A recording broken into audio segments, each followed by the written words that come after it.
नमस्कार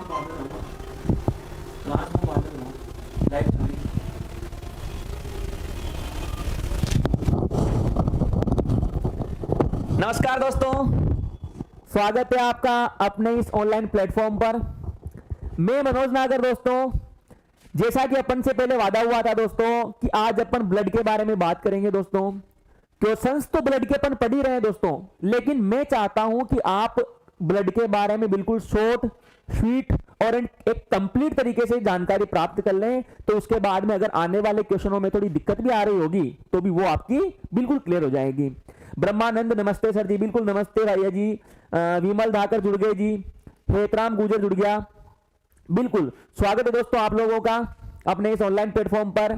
तो दोस्तों, वीडियो को शेयर नहीं किया है तो आपने वीडियो को शेयर करें दोस्तों, जिससे अपने दोस्तों की कोई सी भी क्लास नहीं छूटे दोस्तों, क्योंकि आज की क्लास बहुत इंपॉर्टेंट है दोस्तों। ब्लड के बारे में जितना भी अपन खुल के बात कर सकते हैं दोस्तों, पूरे खुल के बात करने वाले हैं। सिर्फ समझेंगे दोस्तों, क्योंकि अपने इस लेक्चर में अपन ब्लड के अंदर पूरी चीजें समेटने वाले हैं दोस्तों। चलिए शुरू करते हैं दोस्तों ब्लड के बारे में। तो जल्दी से सारे दोस्तों को इन्फॉर्म कर दीजिए। सर कल भी आपकी क्लास का वेट किया था। बिल्कुल बेटा, कल किसी कारणवश अपनी क्लास नहीं लग पाई, उसके लिए आप बहुत बहुत शर्मिंदा, सॉरी है आप लोगों के लिए। लेकिन आज वापस क्लास लेकर के आए हैं और आज अपन क्वेश्चंस के साथ साथ एक कंप्लीट एक नोट्स के रूप में अपन क्लास को पढ़ने वाले हैं। फिर उसके बाद में अपन देखेंगे कि ब्लड से संबंधित कौन कौन से प्रश्न और बन सकते हैं। तो शुरू करें दोस्तों। तो यदि वीडियो को लाइक नहीं किया है तो वीडियो को लाइक करें दोस्तों।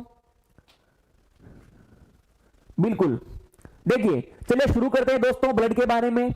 देखिए, रक्त के बारे में दोस्तों अगर अपन बात करेंगे तो हमारा मेन टॉपिक हो जाएगा दोस्तों ब्लड। ब्लड को दोस्तों रक्त कहें, रुधिर कहें या खून कहें, एक ही बात है दोस्तों। ब्लड कहें, रुधिर कहें या खून कहें। देखिए दोस्तों, जब भी अपन ब्लड के बारे में बात करते हैं तो सबसे पहले अपने दिमाग में यही चीज आती है कि सर खून का नाम आते हैं पहले। खून हमारे शरीर में कितना लीटर होता है दोस्तों। यहां पर चीजों के बारे में बात भी करेंगे, पढ़ेंगे भी सही, और जिस टॉपिक में या जिस शब्द में आपके गड़बड़ आएगी उस शब्द के बारे में भी मैं आपके बारे में बताते हुए चलूंगा कि कौन सा शब्द आपको किताब में किस तरीके से मिल सकता है। थोड़ा सा नीचे लिखते हैं दोस्तों, ब्लड, खून, रुधिर या रक्त।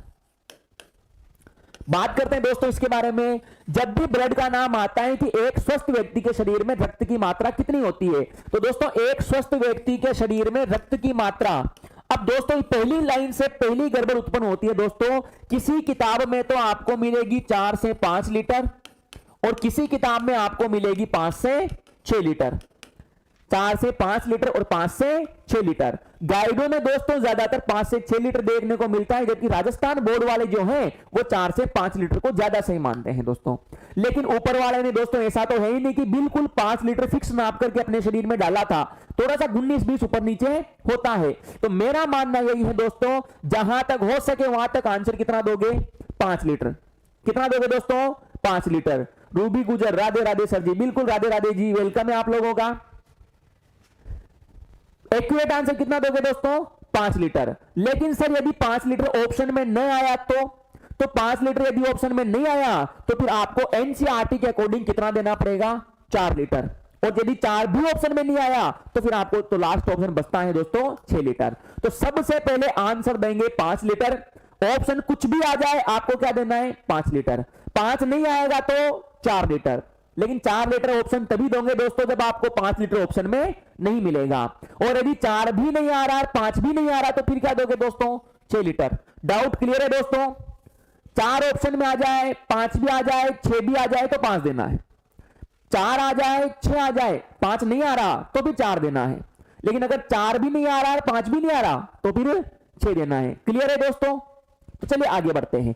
तो सर एक स्वस्थ व्यक्ति के अंदर रक्त की मात्रा 4 से 5 लीटर और उसे हम 5 से 6 लीटर भी कह सकते हैं किताबों के अनुसार, और ये दोनों आपको देखने को मिलेगी। उसके बाद में हाँ बिल्कुल, पूरे शरीर के वजन का, पूरे शरीर के वजन का, तो पूरे शरीर के वजन का होता है 207 से 8%। पूरे शरीर के वजन का 7 से 8%। क्योंकि दोस्तों हमारे शरीर के भीतर ही खून है, तो हमारा शरीर तुलेगा तो हमारे शरीर के साथ वजन भी तुलेगा खून का, और खून का वजन पूरे शरीर के वजन का 7 से 8%। दोस्तों एक्यूरेट मात्रा नहीं आएगी, क्योंकि खून की मात्रा ही लगभग है, तो परसेंटेज की मात्रा भी लगभग ही आएगी। 4 हो तो 7 देना है, 5 हो तो 8 देना है, तो लगभग 7 से 8 लीटर खून होता है दोस्तों पूरे शरीर के वजन का। दोस्तों रक्त आएगा तो रक्त दाब भी आएगा, बीपी भी आएगा, और स्वस्थ व्यक्ति का बीपी कितना होता है दोस्तों?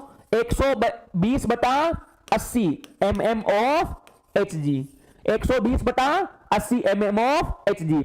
ये स्वस्थ व्यक्ति का बीपी होता है दोस्तों। रक्तदाब को बीपी भी कहते हैं, रक्तदाब को रक्तचाप भी कहते हैं। और इसे किस उपकरण के द्वारा मापा जाता है दोस्तों? तो इसे मापा जाता है स्फिग्मोमेनोमीटर के द्वारा। किस उपकरण से मापा जाता है दोस्तों? स्फिग्मोमेनोमीटर के द्वारा। तो एक स्वस्थ व्यक्ति में रक्तदाब स्फिग्मोमेनोमीटर द्वारा मापा जाता है, जो 120/80 होता है। पूरे शरीर के भीतर 4 से 5 लीटर खून पाया जाता है, और ऑप्शन आ जाए तो 5 लीटर देना है, जो कि पूरे शरीर के वजन का 7 से 8% होता है। थोड़ा सा और देखें दोस्तों, रक्त द्रव अवस्था में होता है, द्रव अवस्था में, या यूं भी कह सकते हैं तरल अवस्था में होता है। और तरल अवस्था में होता है तो इसे अपन रक्त को संयोजी ऊतक भी कहते हैं। रक्त को क्या कहते हैं दोस्तों? संयोजी ऊतक। और दुनिया की कोई सी भी चीज अगर द्रव अवस्था में है तो या तो दोस्तों वो अम्ल होगी, या दोस्तों वो क्षार होगी, या फिर वो उदासीन होगी। दुनिया की अगर कोई सी भी चीज द्रव अवस्था में है तो या तो वो अम्ल होगी, या क्षार होगी, या उदासीन होगी। यदि इन तीनों में से किसी भी प्रश्न के डबल आंसर आ रहे हैं तो आप समझ लो सामने वाला आपको गलत बता रहा है, क्योंकि एक ही प्रकृति का द्रव दो में नहीं आ सकता। अर्थात अगर कोई लिक्विड द्रव अवस्था में है, अगर उसकी पीएच 7 से कम है तो वो अम्ल ही होगा। अगर आपसे कोई कहे कि ये अम्ल भी है और ये क्षार भी है, इसकी पीएच 7 से कम भी होती है, 7 से ज्यादा भी हो, तो सीधी सी बात है वो गलत है। क्योंकि दोस्तों तीनों में से एक ही होता है। और अपन यदि मैं आपको पीएच का मान बता दूं, इसकी पीएच 7.4 होती है दोस्तों, तो ये कैसा हो जाएगा दोस्तों? क्षार हो जाएगा। तो रक्त की प्रकृति कैसी होती है दोस्तों? क्षारीय होती है। तो समझ में आएगा दोस्तों? यहां तक ये सिंपल सी जानकारी थी दोस्तों। रक्त पूरे शरीर में 4 से 5 लीटर होता है। 4 से 5 ऑप्शन में नहीं आए तो 5 से 6 आप दे सकते हैं। पूरे शरीर के वजन का 7 से 8% होता है।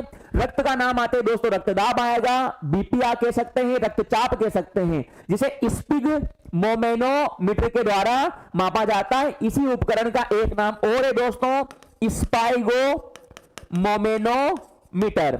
स्पाइगोमोमेनोमीटर। स्पेलिंग दोनों की सेम ही है दोस्तों, लेकिन इंग्लिश से जब अपन हिंदी बनाते हैं तो इंग्लिश वाले डबल नाम कर देते हैं। और स्वस्थ व्यक्ति का बीपी कितना होता है दोस्तों? 120/80। चलते दोस्तों थोड़ा सा आगे की ओर बढ़ते हैं दोस्तों। रक्त मुख्य रूप से 2 भागों में बटा हुआ है दोस्तों, मुख्य रूप से 2 भागों में बटा हुआ है, और दोनों भागों में नाम आता है दोस्तों,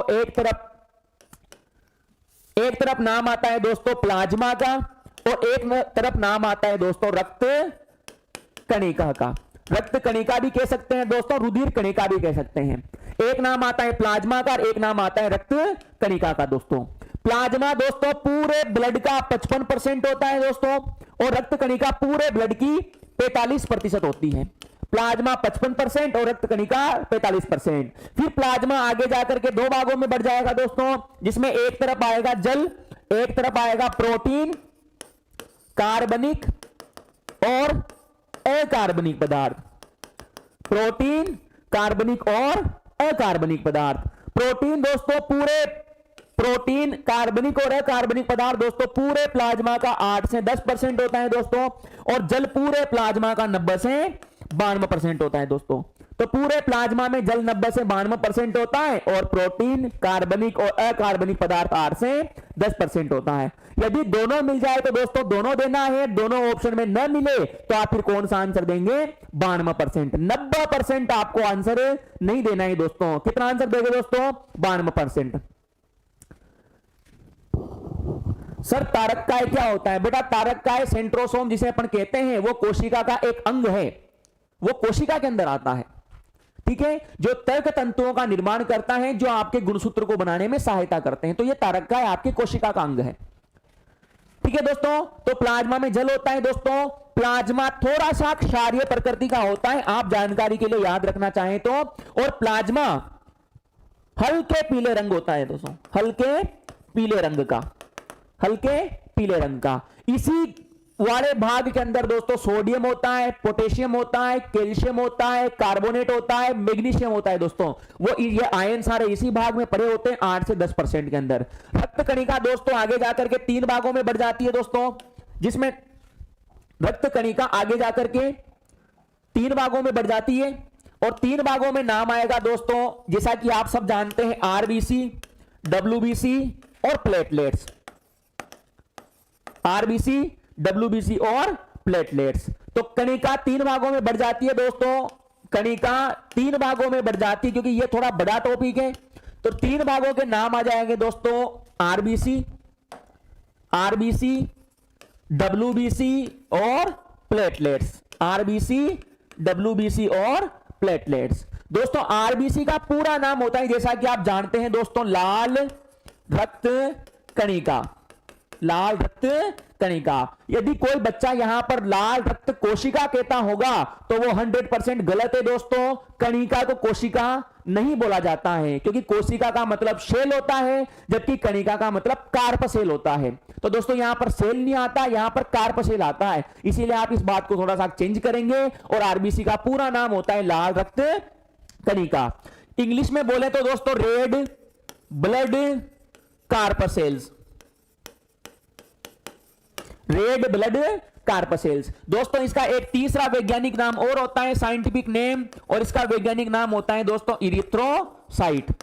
इसका वैज्ञानिक नाम होता है इरिथ्रोसाइट। अब इसमें भी थोड़ी सी मिस्टेक है दोस्तों, क्योंकि इसकी स्पेलिंग ई से स्टार्ट होती है, तो कोई तो इसे इरिथ्रोसाइट कह देता है, कोई इसे एरिथ्रोसाइट कहता है दोस्तों। बिल्कुल रक्त निर्माण की प्रक्रिया हिप्पोपोइसिस कहलाती है, और रक्त का निर्माण आपके अस्थि मज्जा में होता है, बोन मैरो में होता है। और रक्त का अध्ययन आप जानकारी के लिए लिखना चाहें दोस्तों, तो रक्त का अध्ययन कहलाता है हीमेटोलॉजी। रक्त का अध्ययन हीमेटोलॉजी। तो रक्त का वैज्ञानिक नाम होता है दोस्तों, सॉरी, आरबीसी का वैज्ञानिक नाम होता है दोस्तों इरिथ्रोसाइट। अब कोई इसे एरिथ्रोसाइट भी कह देता है दोस्तों, तो एरिथ्रोसाइट कहे या इरिथ्रोसाइट कहे दोस्तों, आरबीसी का नाम होता है दोस्तों। आरबीसी की संख्या दोस्तों, तो आरबीसी की संख्या पुरुष में होती है 50 से 55 लाख के बीच में। आरबीसी की संख्या पुरुष में 50 से 55 लाख पर मिलीमीटर क्यूब, जबकि महिला में दोस्तों 5-5 लाख कम कर देते हैं, और महिला के अंदर होती है 45 से 50 लाख। महिला के अंदर होती है दोस्तों 45 से 50 लाख। एक बार दोस्तों एसएससी ने बड़ा शानदार काम किया दोस्तों झटका देने के लिए, और एक छोटी सी गड़बड़ करी थी दोस्तों, और बहुत सारा के वो छोटी सी गड़बड़ी समझ में नहीं आए। और छोटी सी गड़बड़ क्या करी थी दोस्तों, कि इसकी संख्या 50 से 55 ना लिख करके दोस्तों मिलियन में लिख दी। और आपको यह पता होना चाहिए 1 मिलियन का मतलब होता है दोस्तों 10 लाख। जैसे कि आप लोगों को बढ़ा बढ़ा करके अपने चैनल के भी सब्सक्राइबर वैसे मिलियन में करने हैं दोस्तों, जैसा मिलियन यहां पर लिखा हुआ है दोस्तों। लेकिन ऐसा तभी संभव है दोस्तों जब आप 1 मिलियन में कितना करें, 10 लाख। तो दोस्तों 1 मिलियन में 10 लाख है दोस्तों, तो 50 लाख का मतलब होता है 5 मिलियन, और 55 लाख का मतलब होता है दोस्तों 5.5 मिलियन। तो 50 से 55 लाख कहें या 5 मिलियन से 5.5 मिलियन कहें, ये आरबीसी की संख्या होती है दोस्तों, किसमें, पुरुषों में। आरबीसी का जीवन काल होता है दोस्तों, आरबीसी का जीवन काल होता है दोस्तों 90 से 120 दिन का। आरबीसी का जीवन काल 90 से 120 दिन का। अब यहां पर भी गड़बड़ है दोस्तों, क्योंकि आपको यह जीवन काल कितना भी देखने को मिलेगा, 120 दिन भी। तो आरबीसी का जीवन काल 90 से 120 दिन दोस्तों, और अगर ऐसा नहीं मिले तो आपको क्या आंसर देना है, 120 दिन। लेकिन आप एक नॉर्मल सी बात सोचेंगे दोस्तों, कि जैसे कि मान लो अभी अपन दैनिक जीवन में आदमी की उम्र बोलते हैं कि आदमी कब मरेगा, तो पहले दोस्तों उम्र थी 100 साल, जो भी घट करके रह गई है 70-80 साल। तो क्या दोस्तों कहीं लिखा हुआ है क्या कि यह आदमी 80 साल में ही मरेगा? 80 के पहले भी लुढ़क सकता है, 80 के बाद में भी लुढ़क सकता है दोस्तों। तो जिस प्रकार आदमी की 100% उम्र नहीं कह सकते, वो 80 साल 100 साल हम एक औसत बोलते हैं। तो दोस्तों औसत आप 120 दिन कह सकते हैं, लेकिन आरबीसी इतनी समझदार नहीं है कि 120 दिन में ही लुढ़कना है, इसलिए ओरिजिनल जीवन काल हमेशा एनसीईआरटी कितना मानती है, 90 से 120 दिन। लेकिन दोस्तों 2018 वाले पटवार में प्रश्न आ चुका है दोस्तों, और उसने एक ऑप्शन में 90 दिया था, दूसरे में 100 दिया था, तीसरे में 110 दिया था, और चौथे में 120 दिया था। आप पेपर उठा के देख सकते हैं दोस्तों, वहां पर चारों प्रकार के ऑप्शन थे दोस्तों, और उसने 120 को ही सही माना गया है दोस्तों। तो हमने पहले आपसे बोल चुके हैं दोस्तों कि यदि ऑप्शन अलग अलग आए तो 120 आपको आंसर देना है दोस्तों, और यदि आपको 120 न मिले तो आपको फिर 90 से 120 आंसर देना है। क्लियर है सब बच्चों का? थोड़ा सा आगे बढ़ते हैं दोस्तों। आरबीसी की सर संख्या लिख दी, आरबीसी का जीवन लिख दिया, आरबीसी का निर्माण कहां पर होता है? तो आरबीसी का निर्माण होता है दोस्तों अस्थि मज्जा में। आरबीसी का निर्माण होता है दोस्तों अस्थि मज्जा में। अस्थि मज्जा को इंग्लिश में बोला जाता है बोन मेरो। अस्थि मज्जा को इंग्लिश में बोला जाता है दोस्तों बोन मेरो। और अस्थि मज्जा में भी अगर आप थोड़ा और डिटेल से जाए तो दोस्तों कौन सी वाली? लाल अस्थि मज्जा में। तो दोस्तों लाल अस्थि मज्जा में आरबीसी का निर्माण होता है दोस्तों। मीरा गुजर बिल्कुल राधे राधे जी, अशोक कुमार चौधरी। लाल अस्थि मज्जा में किसका निर्माण होता है दोस्तों? आरबीसी का। आरबीसी किससे मिलकर के बनी होती है दोस्तों? तो आरबीसी के भीतर एक नाम आता है हीमोग्लोबिन का, और हीमोग्लोबिन को लिखा जाता है दोस्तों HB से, बड़ा H और छोटे b से। हीमोग्लोबिन की वजह से दोस्तों रक्त का लाल कलर होता है, रक्त का लाल रंग, क्योंकि हीमोग्लोबिन पहले लाल करता है आरबीसी को, और आरबीसी लाल करती है खून को। तो आरबीसी का लाल रंग दोस्तों किसकी वजह से होता है? हीमोग्लोबिन की वजह से, जबकि हीमोग्लोबिन खुद बैंगनी कलर का होता है। सर भ्रूण अवस्था में आरबीसी का, बेटा भ्रूण अवस्था में आरबीसी का निर्माण वहां पर होता है प्लीहा में, जिसे आप हिंदी में तिल्ली भी कहते हैं। अभी मैं उसी के बारे में बात करने वाला हूं। तो हीमोग्लोबिन की वजह से आरबीसी का लाल रंग होता है दोस्तों। अब हीमोग्लोबिन के भीतर एक धातु पाई जाती है, वेरी वेरी इंपॉर्टेंट प्रश्न है दोस्तों, और उस धातु का नाम है दोस्तों Fe, जिसे अपन आयरन भी कहते हैं, आयरन या लोहा। तो हीमोग्लोबिन किससे मिलकर के बना होता है दोस्तों? आयरन या लोहा, जिसे Fe भी कहा जाता है। हीमोग्लोबिन की मात्रा कितनी होती है दोस्तों? तो जिस प्रकार आरबीसी की मात्रा स्त्री और पुरुष में अलग अलग थी, उसी प्रकार हीमोग्लोबिन की मात्रा भी स्त्री और पुरुष में अलग अलग होती है। पुरुष में दोस्तों इसकी मात्रा होती है 14 से 16 ग्राम, और महिला में 2 कम कर देते हैं दोस्तों, तो 12 से 14 ग्राम। तो पुरुष में तो होती है दोस्तों 14 से 16 ग्राम, और महिला में होती है 12 से 14 ग्राम। आगे बढ़ते हैं दोस्तों। आरबीसी के बारे में बात करें तो आरबीसी आपके खून की पीएच को बनाए रखने में सहायता करती है दोस्तों। आरबीसी आपके खून की, आपके शरीर की पीएच को बनाए रखने में सहायता करते हैं। तो रक्त की पीएच 7.4 के आसपास ही रहे, इसकी थोड़ी सी जिम्मेदारी किसके पास होती है दोस्तों? आरबीसी के पास होती है। आरबीसी का निर्माण कहां होता है दोस्तों? अस्थि मज्जा में। थोड़ा और डिटेल से बोले तो लाल अस्थि मज्जा में। अभी प्रेजेंट टाइम पर दोस्तों हम वयस्क हैं, तो वयस्क व्यक्ति में आरबीसी का समापन कहां पर होगा, अर्थात आरबीसी का खात्मा कहां होगा दोस्तों? तो उसमें नाम आता है प्लीहा, जिसे अपन तिल्ली भी कहते हैं, और इसे इंग्लिश में बोलते हैं दोस्तों SPLEM, स्प्लेम। तो तिल्ली कहें, प्लीहा कहें या स्प्लेम कहें, यहां पर जाकर के दोस्तों पुरानी आरबीसी नष्ट होती है, इसीलिए इसे आरबीसी का कब्रिस्तान भी कहा जाता है। लेकिन दोस्तों प्रेजेंट टाइम पर अपने शरीर में आरबीसी यहां पर खत्म हो रही है, जबकि एक प्रेग्नेंट माता जो होती है, महिला जो होती है, उसके शरीर में रक्त की मात्रा ज्यादा चाहिए होती है दोस्तों। तो अस्थि मज्जा के साथ साथ ये प्लीहा वहां पर रक्त बनाने का कार्य करता है। बच्चे में भी दोस्तों रक्त बनाने की कुछ जिम्मेदारी इसके पास ही होती है दोस्तों। तो रक्त बनाने की जिम्मेदारी भ्रूण अवस्था में, गर्भावस्था में, प्रेग्नेंट महिला में कहां पर होती है दोस्तों? प्लीहा में होती है दोस्तों। थोड़ा सा और आगे बढ़ते हैं दोस्तों। यदि आरबीसी की हमारे शरीर में कमी होगी तो आरबीसी की कमी होगी तो जाहिर सी बात है सर खून की कमी होगी, क्योंकि 50 से 55 लाख वाला हिस्सा ये लेकर के बैठी हुई है दोस्तों, और खून की कमी हो जाती है दोस्तों। इस बीमारी को बोला जाता है दोस्तों एनीमिया। इस बीमारी को क्या कहते हैं दोस्तों? एनीमिया। एनीमिया भी कह सकते हैं दोस्तों, रक्ताल्पता भी कह सकते हैं दोस्तों। अगला क्या नाम है दोस्तों इसका? रक्ताल्पता। ये पागल बनाने का काम है दोस्तों। रक्ताल्पता कोई नया नाम नहीं है दोस्तों। रक्ताल्पता की जब आप संधि विच्छेद करेंगे तो रक्त प्लस अल्पता हो जाएगा दोस्तों, अर्थात अल्पता का मतलब कम होना।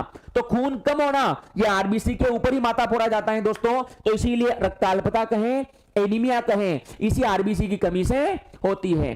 अरे समझ में आ रहा है सब बच्चों को? बिल्कुल लाइक का बटन दबा करके देखे सर, बिल्कुल हमारे समझ में आ रहे हैं सर।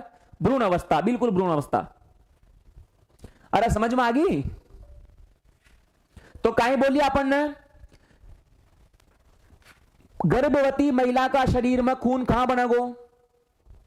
अस्थि मज्जा और प्लीहा। कहां बनेगो? अस्थि मज्जा और प्लीहा। सीधा गांव की भाषा में बोला, अस्थि मज्जा और प्लीहा। अपना शरीर में कहां बनेगो? अस्थि मज्जा। कसी अस्थि मज्जा? लाल अस्थि मज्जा। आरबीसी का लाल रंग किसकी वजह से? सर रातों रंग किसकी वजह से? हीमोग्लोबिन। और हीमोग्लोबिन ने खाई सु लिखा है एचबी सु। क्लियर है सब बच्चों का? तो आरबीसी की कमी से होने वाला रोग, अरे खून की कमी पड़गी तो कहीं होगो? एनीमिया। कहीं होगो? एनीमिया। और एनीमिया का दूसरा नाम रक्ताल्पता, रक्त की अल्पता होना, रक्त की कमी होना। अगले प्रश्न की तरफ बढ़ते हैं दोस्तों। अगला नाम आता है डब्ल्यूबीसी का। तो जानकारी के लिए दोस्तों आप क्या क्या याद रख सकते हैं?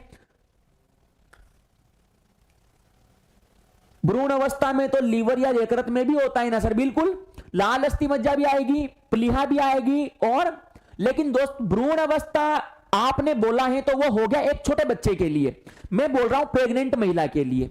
तो प्रेग्नेंट महिला में तो अस्थि मज्जा और प्लीहा में काम चल जाता है, लेकिन जैसे छोटा बच्चा पैदा होता है तो वहां पर लीवर का काम भी रक्त बनाने का ही होता है। तो बिल्कुल अगर बच्चे की आएगी तो उसमें प्लीहा भी आएगा, यकृत भी आएगा और अस्थि मज्जा भी आएगी, क्योंकि उसकी हड्डियां कमजोर होती है तो सारी जिम्मेदारी वो नहीं निभा सकती। जबकि प्रेग्नेंट महिला की बात होगी तो प्रेग्नेंट महिला में तो अस्थि मज्जा और प्लीहा दोनों की दोनों मिलकर के आएगा, क्योंकि वहां पर उसका काम चल जाता है। क्योंकि एक बड़ी महिला जो होती है बच्चा पैदा करने वाले, वो एक मैच्योर महिला होती है, तो वहां पर अस्थि मज्जा अच्छी खासी मात्रा में रक्त का निर्माण कर देता है, बट फिर भी उसमें पूरा नहीं पड़ पाता ना, इसीलिए थोड़ी सी मात्रा में प्लीहा योगदान दे देता है। अब क्लियर है सब बच्चों का? अरे बोलो क्लियर है सब बच्चों का? जगदीश माहेश्वरी यस सर बिल्कुल बेटा। चले आगे बढ़ते हैं दोस्तों। तो आगे नाम आएगा डब्ल्यूबीसी का। सबसे पहले तो डब्ल्यूबीसी का ही नाम, तो डब्ल्यूबीसी को दोस्तों श्वेत रक्त कणिका भी कहते हैं। श्वेत रक्त कणिका। इंग्लिश में बोले तो दोस्तों व्हाइट ब्लड कार्पसेल्स, PUSCLES कार्पसेल्स। तो दोस्तों डब्ल्यूबीसी को इंग्लिश में बोले तो व्हाइट ब्लड कार्पसेल्स। जानकारी के लिए दोस्तों इसका एक वैज्ञानिक नाम, साइंटिफिक नेम अपन सबके लिए बोल रहे हैं दोस्तों, तो इसका वैज्ञानिक नाम हो जाएगा दोस्तों ल्यूकोसाइट। इसका वैज्ञानिक नाम हो जाएगा दोस्तों ल्यूकोसाइट। और जानकारी के लिए दोस्तों इसके बारे में अपन थोड़ा सा एक्स्ट्रा बोलें तो डब्ल्यूबीसी खुद बेचारी दो भागों में बढ़ जाती है, क्योंकि डब्ल्यूबीसी 6 प्रकार की होती है। कितने प्रकार की होती है दोस्तों? 6 प्रकार की होती हैं। और 6 प्रकार की कौन कौन सी दोस्तों? Leucocyte, sorry lymphocyte, monocyte,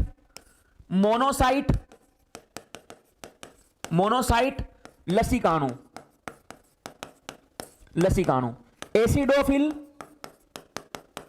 acidophil, neutrophil और बेसोफिल। कितने प्रकार की दोस्तों? 6 प्रकार की।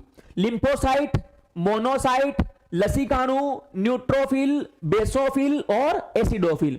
ये 6 प्रकार की कणिका मिलकर के दोस्तों डब्ल्यूबीसी का निर्माण करते हैं। और हमारे शरीर में बीमारियों से बचाने की सबसे ज्यादा जिम्मेदारी किसके पास होती है दोस्तों? लिम्फोसाइट के पास, जो आकार में सबसे छोटी होती है दोस्तों। तो वैज्ञानिक नाम तो ल्यूकोसाइट है और उसके भीतर मिलने वाली लिम्फोसाइट है, दोनों अलग अलग है दोस्तों, मिक्स मत कर देना। तो लिम्फोसाइट तो डब्ल्यूबीसी को बनाने में सहायता करती है, जबकि ल्यूकोसाइट इसका दूसरा नाम है, जिसे अपन वैज्ञानिक नाम भी कहते हैं। दोस्तों नाम आएगा तो संख्या भी आएगी दोस्तों, और संख्या होती है दोस्तों 8000 से 11000 पर मिलीमीटर क्यूब। 8000 से 11000 पर मिलीमीटर क्यूब। मुझे नहीं पता दोस्तों आपने इसमें किसमें कितनी संख्याएं पढ़ी है, क्योंकि ये एक ऐसा टॉपिक है जो आपको थोड़ा कंफ्यूजन करता है संख्याओं के मामले में। दोस्तों मैं आपको वही संख्या के बारे में जानकारी दे रहा हूं जो एनसीईआरटी बताती है, और अगर कहीं पर आपको डबल संख्याओं में कंफ्यूजन होगा तो मैं वहां आपको स्पष्ट बता दूंगा कि इस जगह पर ये है, इस जगह पर ये है, तो आप ऑटोमेटिक कंफ्यूजन दूर कर सकते हैं। और वैसे भी दोस्तों हम जिसकी तैयारी कर रहे हैं, हम प्रेजेंट टाइम पर राजस्थान है, तो हमारा तो एनसीईआरटी के अकॉर्डिंग चलना बनता है, तो हम उसी प्रकार प्रकार से काम करेंगे दोस्तों, इसमें एनसीईआरटी लागू होती है, क्योंकि सबसे बेस्ट, सबसे सटीक और सबसे सही विश्वास लायक चीज कौन सी है दोस्तों? एनसीईआरटी। तो मैं उसी के अनुसार आपके सामने बात कर रहा हूं दोस्तों। तो दोस्तों संख्या हो गई 8000 से 11000। दोस्तों संख्या का नाम आएगा तो जीवन काल भी आएगा।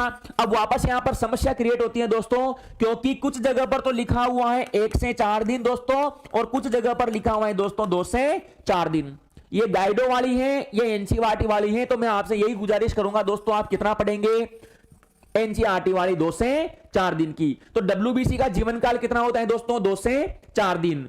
फिर भी अगर आपको डाउट हो कि सर करेंगे क्या, ऑप्शन तो एक ही आएगा, तो ऑप्शन एक ही आएगा। तो दोस्तों 4 तो आपको जिंदगी भर मिलेगा ही मिलेगा। आप मर्जी पड़े जैसी गाइड, मर्जी पड़े जैसी किताब को उठा करके देख लेना दोस्तों। तो हमारे को आंसर भी कितना देना है दोस्तों? 4 आंसर देना है। तो आप समझ में आ गया दोस्तों, डब्ल्यूबीसी का जीवन काल कितना होता है? 2 से 4 दिन का। दोस्तों डब्ल्यूबीसी का निर्माण कहां पर होता है? तो डब्ल्यूबीसी का निर्माण वहीं पर ही होता है जहां पर आरबीसी का होता है, अर्थात अस्थि मज्जा में। डब्ल्यूबीसी का निर्माण कहां होता है दोस्तों? अस्थि मज्जा में, जिसे अपन इंग्लिश में क्या कहते हैं दोस्तों? Bone marrow. इंग्लिश में क्या कहते हैं दोस्तों? Bone marrow. और दोस्तों डब्ल्यूबीसी का कार्य क्या होता है दोस्तों? तो डब्ल्यूबीसी का कार्य होता है रोग प्रतिरोधक क्षमता प्रदान करना। रोग प्रतिरोधक क्षमता प्रदान करना। या दोस्तों यही लाइन 2-3 तरीके से पूछी जाती है दोस्तों। रोग प्रतिरोधक क्षमता प्रदान करना, रोगों को शरीर से बचाना, या प्रतिरक्षा तंत्र का निर्माण करना। प्रतिरक्षा तंत्र का निर्माण करना। दोस्तों 3 लैंग्वेज इसमें पूछी जाती है, तीनों ही लैंग्वेज में आपको प्रश्न का आंसर सेम देना है। प्रतिरक्षा तंत्र का निर्माण करना, रोगों को शरीर से बचाए रखना, या रोग प्रतिरोधक क्षमता प्रदान करना। तीनों सवालों का आंसर क्या आएगा दोस्तों? डब्ल्यूबीसी आएगी, व्हाइट ब्लड सेल्स आएगी दोस्तों। तो दोस्तों कार्य इसके हो गए दोस्तों। और दोस्तों अगर इसके शरीर में कमी हो गई तो दोस्तों इसकी कमी से रोग होने का खतरा बढ़ जाता है। इसकी कमी से दोस्तों रोग होने का खतरा बढ़ जाता है दोस्तों। तो रोग होने का खतरा किसकी वजह से बढ़ता है दोस्तों? जब हमारे शरीर में डब्ल्यूबीसी की कमी हो जाती है दोस्तों। और यदि दोस्तों कमी नहीं होकर के यदि दोस्तों अधिकता हो जाए तो इससे एक कैंसर हो जाता है दोस्तों, जिसका नाम है ब्लड कैंसर, जिसे अपन इंग्लिश में इसका दूसरा नाम ल्यूकीमिया भी होता है दोस्तों। तो ब्लड कैंसर को अभी से कोई तो ल्यूकीमिया कहता है, कोई ल्यूकेमिया कहता है, स्पेलिंग दोनों की सेम ही है दोस्तों। तो ब्लड कैंसर, ल्यूकेमिया डब्ल्यूबीसी की अधिकता से होता है दोस्तों। डब्ल्यूबीसी का निर्माण भी अस्थि मज्जा में होता है दोस्तों, जिसे इंग्लिश में बोन मेरो कहते हैं। जबकि दोस्तों आरबीसी की अधिकता की अगर अपन बात करें तो आरबीसी की अधिकता से एक बीमारी होती है दोस्तों, जिसे बोला जाता है लोहमयता। आरबीसी की अधिकता से तो क्या बीमारी होती है दोस्तों? लोहमयता। कमी के बारे में अपन पहले बात कर चुके हैं दोस्तों। एनीमिया रोग होता है, रक्ताल्पता रोग होता है दोस्तों। तीसरे नंबर पे नाम आता है दोस्तों प्लेटलेट्स का। प्लेटलेट्स का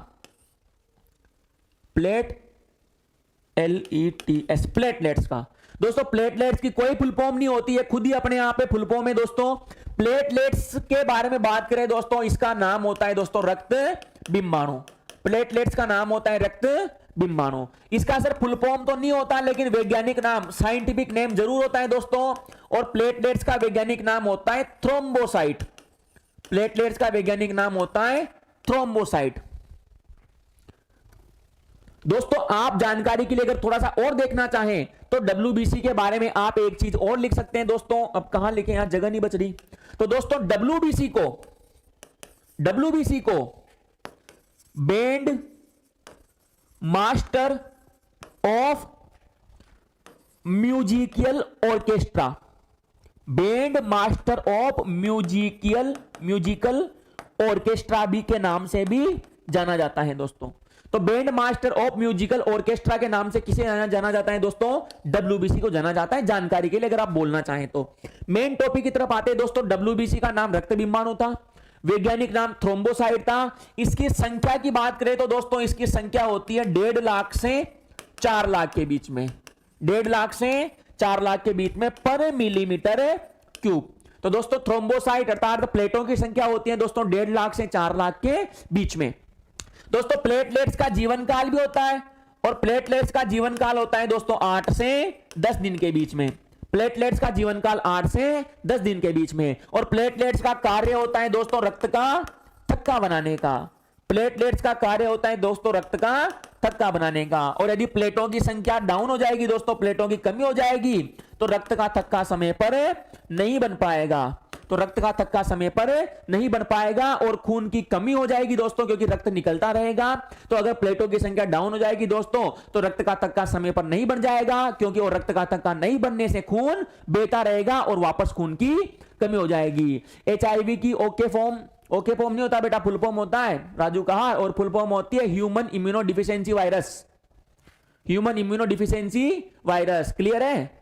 और कोई डाउट आ गया तो उसे भी पूछ लेना। तो प्लेटलेट्स की कमी से दोस्तों रक्त का थक्का समय पर नहीं बनता, जिससे शरीर में खून की कमी हो जाती है दोस्तों। तो दोस्तों ये प्लेटलेट्स के बारे में सामान्य सी जानकारी थी दोस्तों।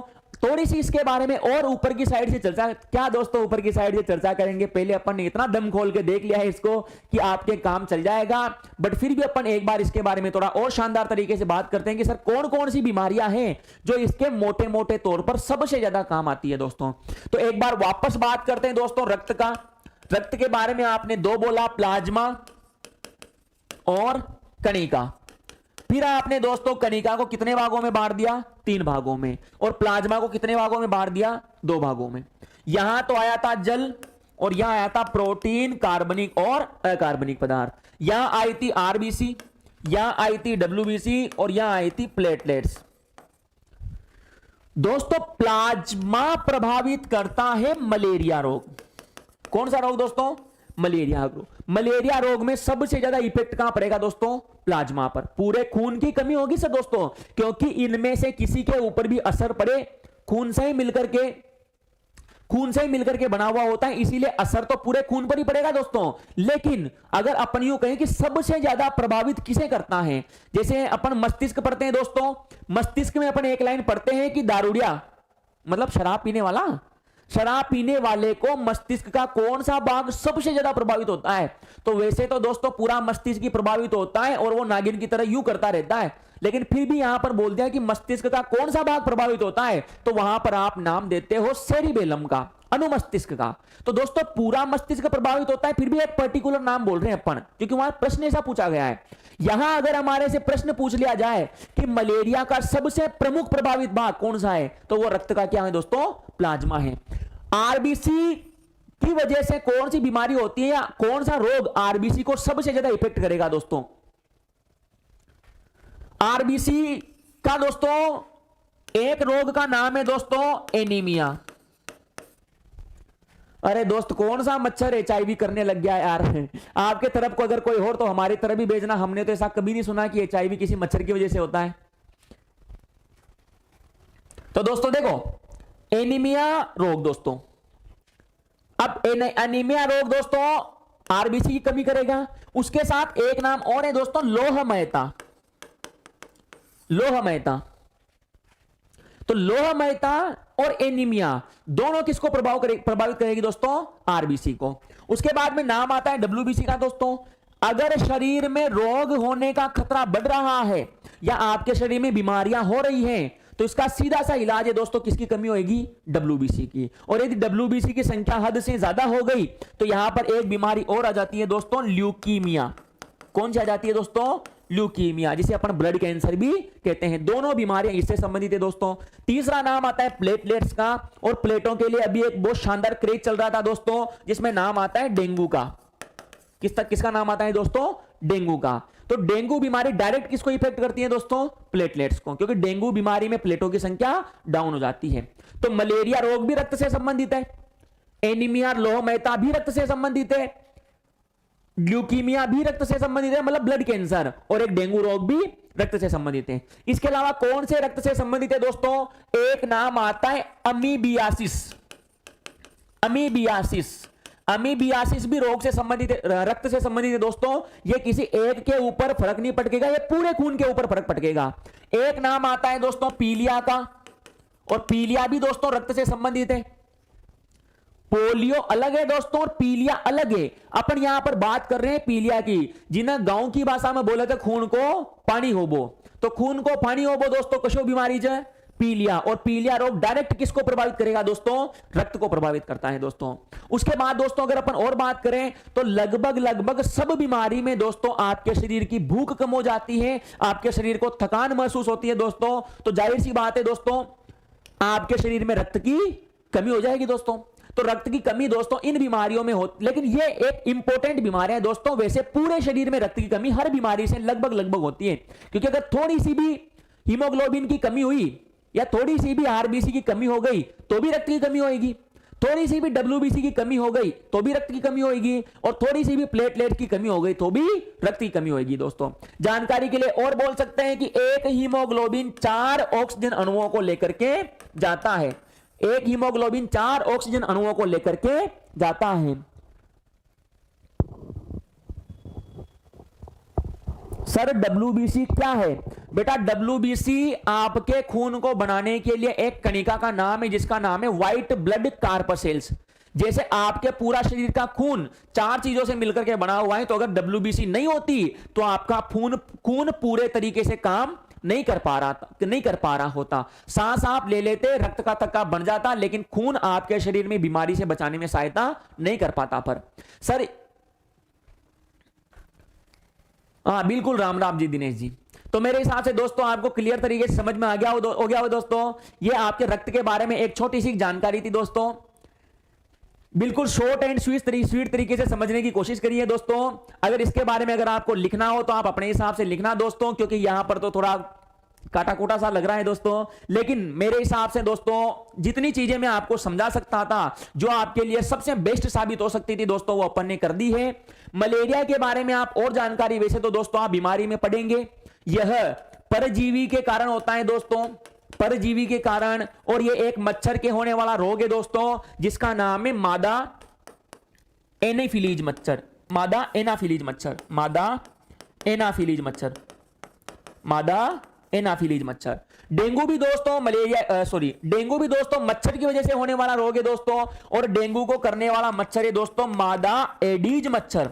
पूरा नाम बोलना चाहें तो दोस्तों मादा एडी इजिप्टाई मच्छर, मादा एडीज इजिप्टाई मच्छर। मैंने इसको याद करने का एक बहुत ही शॉर्ट तरीका बताया था दोस्तों। अगर आपने क्लास अटेंड करी हो तो मैंने आपको बिल्कुल क्लास के बारे में जानकारी दी थी। मैंने आपसे वहां कहा था, मैंने कहा रटना मत, क्योंकि मैं आपको एक तरीका बता रहा हूं जिसमें सबसे शानदार तरीके से दोस्तों रामबाण जुटबूटी थी। और वो तरीका दोस्तों आपको कभी भी गलती नहीं करवाएगा कि मच्छर को किस तरीके से याद करते हैं। और दोस्तों कौन सी बीमारी किससे होती है? तो दोस्तों डेंगू वायरस से होने वाला रोग है, जबकि मलेरिया परजीवी की वजह से होने वाला रोग है दोस्तों। परजीवी का नाम भी अगर आप बोले तो प्लाज्मोडियम परजीवी हो जाएगा दोस्तों।